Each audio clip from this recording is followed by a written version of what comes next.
Bar council आणि गोवाचे परखड मताचे उमेदवार पाटील अण्णासाहेब गोविंदराव हे आपणासमोर त्यांनी आपणासमोर बरंच काय सांगून गेले. सत्य वस्तू तिथे आपणासमोर मांडली आहे.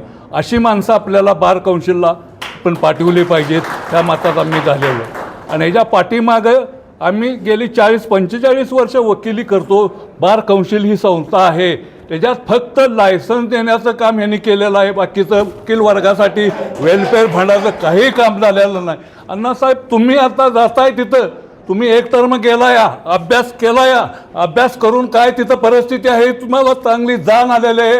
तर आता इथून पुढे जी तुमच्याबरोबर टीम येणार, तुम्ही तर 101% जाणार आहे, मला माहीत आहे. तुमचा नंबरच 101% आहे आणि त्यामुळे 101% तुम्ही जाणार आहे. जी तुमची टीम आहे तुमच्या बरोबर अलांग पाहिजे आणि जे आत्तापर्यंत जे गेले आणि फक्त भिंतीवर नाव लागलं पाहिजे, 3 महिन्याचा चेअरमन झाला पाहिजे, 5 महिन्याचा चेअरमन असलं काढून टाका. 2 वर्षाचा चेअरमन झाला पाहिजे, त्याला काम करता आलं पाहिजे, काय तर केलं पाहिजे. आणि एक प्रामाणिकपणे आपल्या तरुण वर्गासाठी, ज्युनियर वकिलासाठी, वृद्ध वर्गासाठी आणि महिला वर्गासाठी जी काय भूमिका असेल ते आपण मांडा.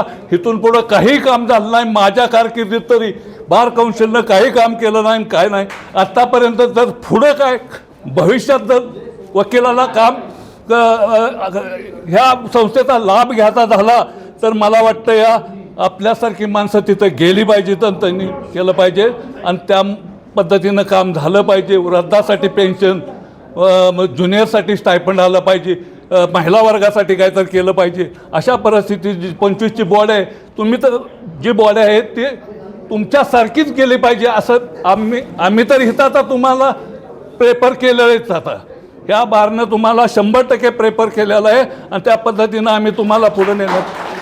एवढं बोलून मी माझे